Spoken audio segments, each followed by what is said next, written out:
Tuesday, everybody. Time to talk some football, and you can tell by the ambiance. We're talking Giants football. Big Blue getting their first win of the season. My God. Manchild Show with Boy Green Digital. Boy Green, I wish I could say the same for you. Sorry.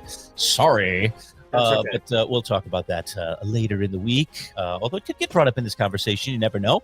But it's time to go inside the Giants. And he may be in camp, but he's not missing one of these sessions with us. Let's welcome in our Giants insider from Big Blue View, Ed Valentine. What's up, Ed? How are you? Hey, how are you guys today? Wait a second. Training camp? No. Training camp? Is that where we're at? Camp again? I'm up at our summer place. And nice. we are shutting it down for the winter today. So it is what it is. Well, he looks like wintry. He's got the he does. the hoodie layers. on. It's layering up already. Is it that time already? Have the leaves turned? Did I miss something here in Central New York? What's going on? I'm actually closer to you guys because I'm up in the Adirondacks today. Nice. Oh, beautiful. Okay, nice. Well, I will say this right off the top because I think this is important. So sure, let the javelins and the torches and the pitchforks, Boy Green, your team's 0-4, and that's true. And we suck, and there's only 3 winless teams in football, and the Jets are one of them. However, Ed, I'd like it to be noted in the universe that of these 2 co-hosts you see on your screen, only one of them picked the Giants this week that had the gall to pick Big Blue, to have the gall to ride the Jaxson Dart train. And guess what? It isn't the guy wearing the Giants hat, pal. Yeah. This guy. I've the one who every single week until this week in our NFL picks. We pick every game against the spread on Fridays, Ed, and I didn't have the guts to pick them. I should have. I'm sorry. I apologize to Jaxson Dart, to Joe Shane, to Brian Dable, the big hug at the end. We'll get into all of it. Let's break it down. But Jaxson Dart did play, and let's start there, Ed. That is headline A. So what did you think of the kid? He certainly looked like Joe Cool once again in his first NFL start, and albeit not against an easy team, that's for sure. I just have to tell you before I get into Dart, I didn't pick them to win either, and no one at the Big Blue View staff picked them to win. Not a single person. So Boy Green, you're out there. You were out there on that limb, and good for you. But you're still quarterbacked by Justin Fields. So. Good point. Yeah, you got to deal with that. Look, all a fan base, all an organization that has struggled as much as the Giants have, for most of the last, it's going on 15 years now since they won that Super Bowl in 2011. All you want is hope that it's going to get better. All you want is some hope that you've got that quarterback that can take you where you want to go. And Jaxson Dart has done nothing, and he did nothing on Sunday to shake that hope. I wrote Monday, I said, don't put the kid in the Hall of Fame yet. Don't assume he's a franchise quarterback that's going to be your guy for the next 10 or 12 years. But there's no reason to look at that and feel bad about it and feel like they made a mistake either. The numbers weren't great, but look, the energy's different. And it's not just because it's not Russell Wilson. The energy is different because Jaxson Dart provides a different energy. Cam Scatabo provides a different energy. The energy was different. The game plan was different. The kid was efficient. He didn't make any stupid mistakes. He showed guts. I don't know if you guys heard the story about the play at the end of the game, the third down pass to Theo Johnson. Did you guys hear the story of how that play unfolded? No, go ahead. No. So Brian Dable comes to the post-game press conference, and he was asked if he had any hesitation. It's 3rd and 5. They need a first down. They get a first down. They can basically run the clock down to 30 seconds. 3rd and 5. He was asked if he had any hesitation to let Dart throw the ball there, and he said no. And he said, as the play worked out, he said, this was a play that's been in their playbook for 10 years, and they run it a certain way for 10 years. And he said, Jaxson Dart and Theo Johnson decided during the week they were going to run it a different way. that they were going to change that they were going to run it a different way, that Johnson was going to run the route differently. And that's why the play worked, because Johnson basically he sat the route down instead of continuing across the field. And had he continued across the field, he would have continued right into coverage. So Daboll said, credit to these two young players for doing their study, for finding something, and for being willing to do this on their own. I don't think Dart even told Daboll that they had changed the route until after the game. But yeah, so to me that you want a lot of things that Patrick Mahomes and Travis Kelce have done over the years are not in Andy Reid's playbook.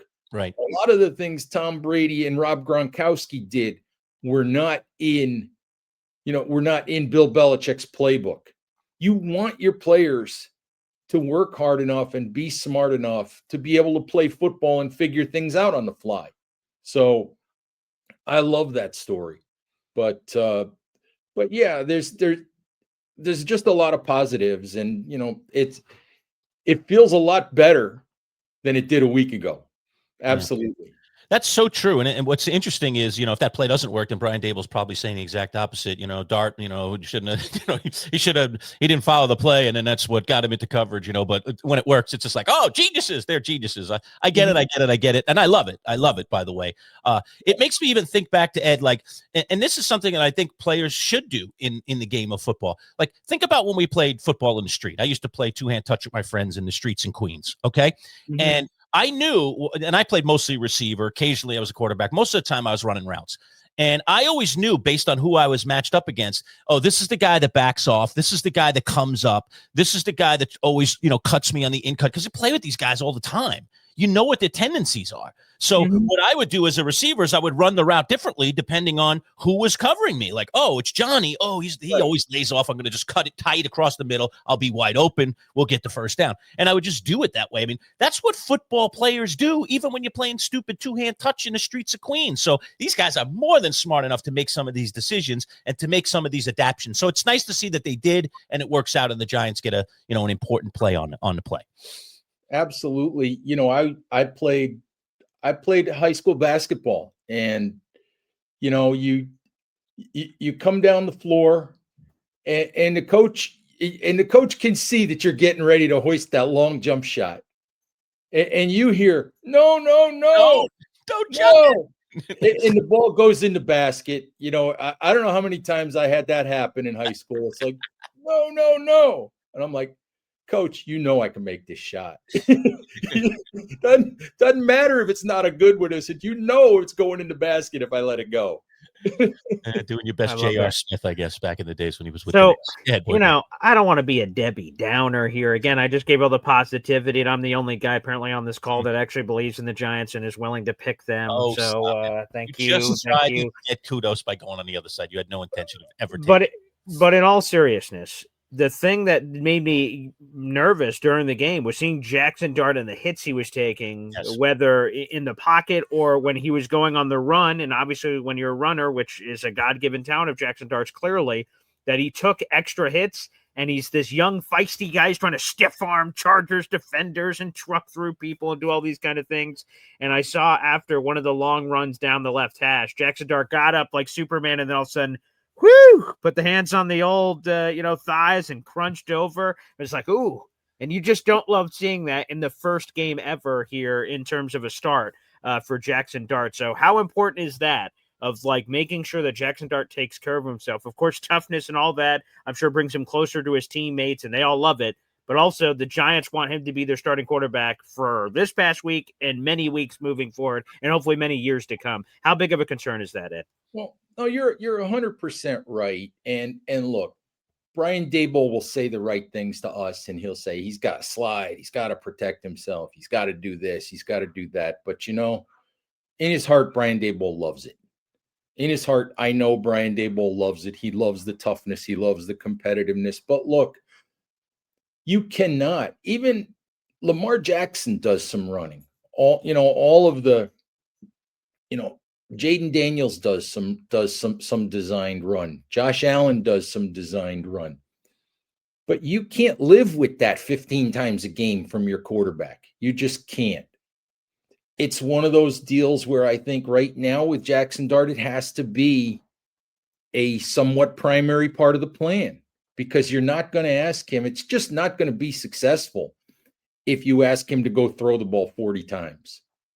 And the Giants don't blow people off the line of scrimmage well enough to just turn around and hand the ball to Scatabo or Tyrone Tracy or whoever, and not scheme some run, not try to fool the defense a little bit. But you're not going to live with that forever. He's not going to start every game if that happens. He's not 250 pounds like Josh Allen, so he's not going to take the hits that way. I mean, there are times when you want the guy to take the hit, when he's trying to get a first down, when he's trying to get a touchdown. But there's other times when he's already got the first down, when he's already gotten what he's going to get out of a play. You got to get down. You got to get out of bounds. You got to avoid taking the hit if you can. Some of that might come too as he gets more experience, because I think, Jim, you would agree. I think there's times he took 5 sacks. I would venture a guess that probably 3 of those were his own fault. Yep, just throw it away. For holding the ball too long, or for not recognizing where the blitz was coming from. But that's a kid in his first start too. Kid in his rookie season, his first start. I think some of that's going to get better, as he plays more. But no, I mean, the kid had a hamstring and had been checked for a concussion by the middle of the second quarter. God,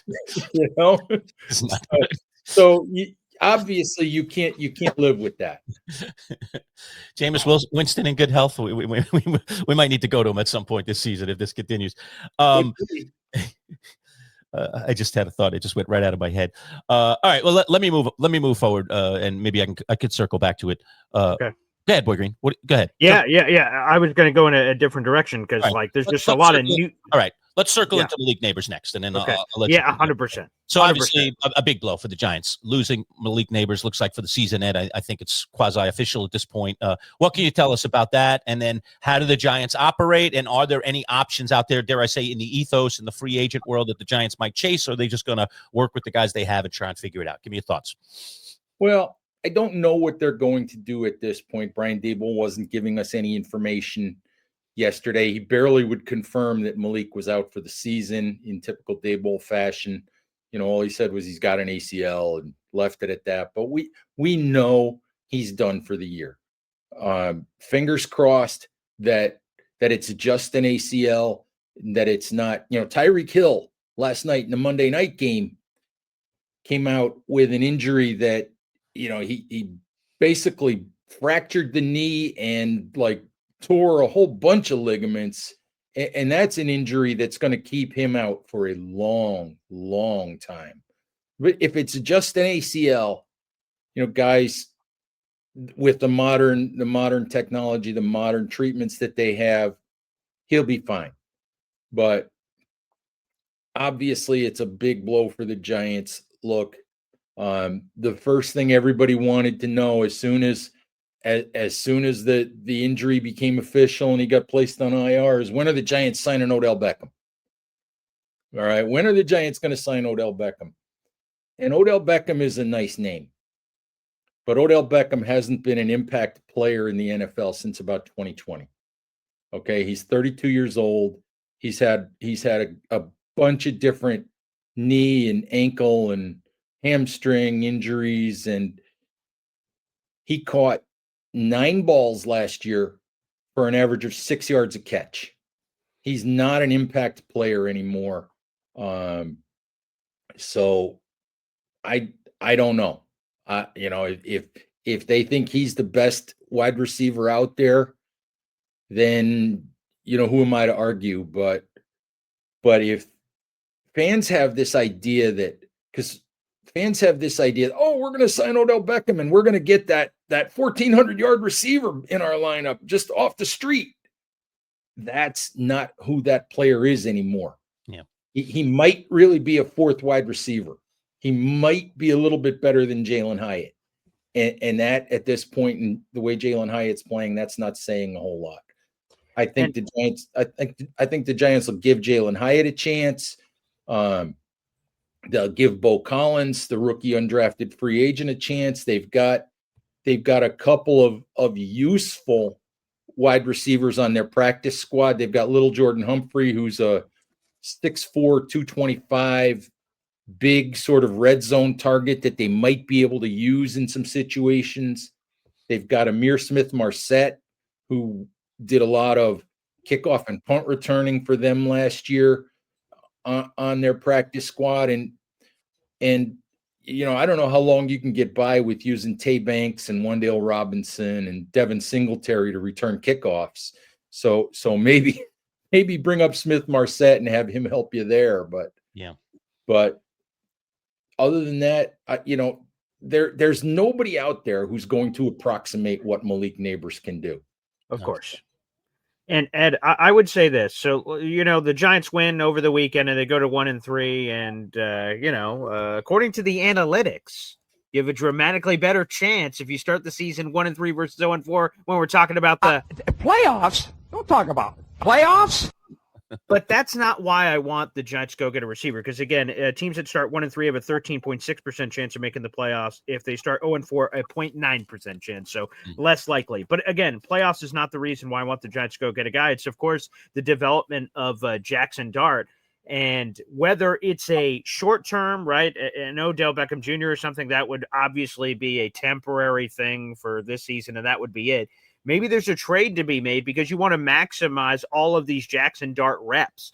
And that maybe even if you were able to, constitute a trade, that could help you now and potentially later if you can find the right guy that's out there. If you want to surround Jaxson Dart with as many pieces as possible. And let's be honest, right? Brian Dable and Joe Schoen are, quote unquote, on the hot seat. What do they care about future picks? Hey, we might not even be here. Let's try to, equip us the best possible position right now, which, again, could be making an aggressive move outside the organization.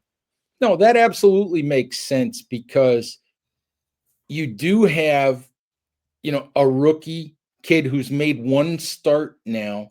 You want to put the best players around him you can. You want to put some guys around him who can help him, who can make plays, who can bail him out of situations, who can go catch a 50-50 ball when he makes a questionable decision. That's also why I look at the Giants and I said, and I'm kind of switching gears on you guys here, but way back when the season began, I said this team was probably built as a team that would rely on its defense to be the engine, to create turnovers, to create short fields, to put the offense in advantageous situations. They finally did that on Sunday, and that's something that's going to have to continue.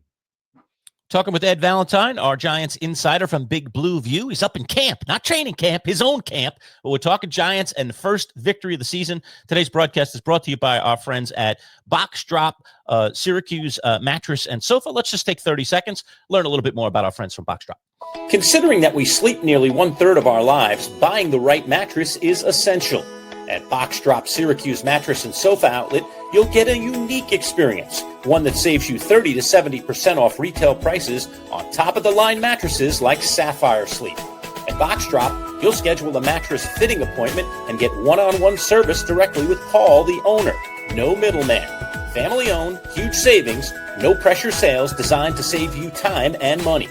And now Box Drop Syracuse has sectional sofas and love seats as well, with prices designed to fit your budget. Box Drop Syracuse Mattress and Sofas. Set up your appointment today at boxdropsyracuse.com. All right, we're back inside the Giants. It's the Manchild Show with Boy Green Digital. At MC Show Digital is our YouTube channel. Hit the like button. We'd love for you to hit that thumbs up, and also the subscribe button. Become one of our subscribers right now. If you get in as a subscriber before we reach 500, you got a chance to win a $400 golf club, a Cleveland XL. Very cool. Maybe perhaps later in the broadcast I'll show you it. I have it sitting nearby. But business at hand first, yes. and that is to talk with our friend Ed Valentine from Big Blue View, our Giants insider. All right, so we're through Dart, we're through Nabers. Let's talk about Andrew Thomas. Was back and played the entire game for the Giants. So what'd you see from him, and is this good? Are we good for the year to go now? Is Andrew Thomas ready to go? Is this offensive line prohibitively better, Ed, when he's in there? Well, it is absolutely prohibitively better when he's in there. Look, even a year ago, before he got hurt, which started the injury merry-go-round, that offensive line, which is the same group that it is today, that offensive line was middle of the pack in the NFL. It was adequate. And at this point, that's probably good enough. There are, it doesn't blow people off the line of scrimmage in the run game. But if you have Andrew Thomas healthy and playing the way he can play, and he played very well on Sunday, especially in pass protection, he was the Andrew Thomas that we all know. I don't think in 2 games, I don't think he's given up a pressure yet in the 2 games that he's played. So if he is healthy, they have 2 good tackles, and they have some work to do on the inside, but they're adequate on the offensive line. You can live with that offensive line. You can work with what they have. You'd love to have, a big time road grading interior offensive lineman in there. Right now they don't, but you can live with that. I thought Thomas was good. He seems to have come out of the game well. Went from, I think, 28 snaps to 76 and seemed to hold up pretty well. So really good sign. Really good sign that maybe there's a little bit of rust in his game still, because he didn't take any contact for almost a year. Yeah. But the level he's playing at is pretty darn good for a guy that hasn't had a whole lot of practice. Ed, the only thing better than 1 win for the Giants is doubling it up with 2. And now, as we turn the page here, going from the Chargers, who are one of the best teams in football that the Giants took out, you look to the next opponent. It looks delectable on the schedule. It's a road trip, of course. Road games are always tough, but at New Orleans, the Saints, who I mentioned it earlier when we're cracking jokes about the Jets, they're one of the 3 winless teams in football. Looks like the Giants could potentially get some momentum, get the juices flowing, Ed, get a winning streak, perhaps, next. After the game on Sunday, we were all coming back from the locker room, from all the post-game stuff, and I walked by Charlotte Carroll, one of the reporters from The Athletic, and I looked at Charlotte and I said, "Do you remember how to do this? Because I don't. Like, what do we write after they win? Yes. They had lost 14 out of 15. I am not sure I would know what to do if they actually won 2 games in a row. How do we cover a winning streak? I'm going to have to go back in the archives and look that up and figure that out. But well, don't ask me, by the way, Ed, because I would know the Jets haven't won a game this year. But yes, yeah, we're there's no help here on this call, but definitely. but look, obviously, this is a game the Giants could win, need to win, dare I say, should win. Ooh. But don't count on anything. I mean, we've seen the Giants commit 21 penalties in a game this year. God. One win doesn't automatically make them a juggernaut. Right. The Saints, as awful as they are, the Saints did give the Buffalo Bills a battle the other day. They lost by 12, but it wasn't, a completely one-sided game the entire way. So, but if the Giants are making progress, and if they're going to capitalize on winning 1 game, they really need to go win this one to show that some progress is being made. All right, let me get my last one in here. Cam Scatterboo, what a human battering ram that guy is in the game. Of course, Tyrone Tracy out. Somebody's got to step up to the plate. Cam, he's such a fun player. I have no idea how long he's going to last in the league playing that style. So maybe, go out with a bang, I guess. But exciting football that Giant fans certainly are rallying around. Absolutely. And you're 100% right, I think, to wonder how long he can continue to do that. How long he can hit everything in sight. Okay. But it's fun. And I think I said at the top of the show, it's like Jaxson Dart brings energy. He brings attitude. He brings some swag. Scatterbo does the same thing. Scatterbo excites the crowd when they hand him the football or when they throw him the football. And you, like I said, you want hope, you want energy, you want things to root for, you want something that's going to build enthusiasm. And those two guys do that. And they're funny. They're like two peas in a pod. They locker next to each other. They come on the field and off the field together. So, Dart and Scatterbo, they're like a pair. And it's sort of becoming a running joke with Brian Daboll too, because Daboll will do his press conferences outside by the practice field, and they do that during the week. They do those 15, 20 minutes before practice starts. And almost every single day, Scatterbo walks by and interrupts the press conference with the Ric Flair woo. And just makes Daboll laugh. So almost every day he does that. It's just, he's a fun guy to be around, but you do wonder, he's not big height wise. I mean, he's strong, he's solid, and run through just about anything, but you do wonder, how long a guy can do that.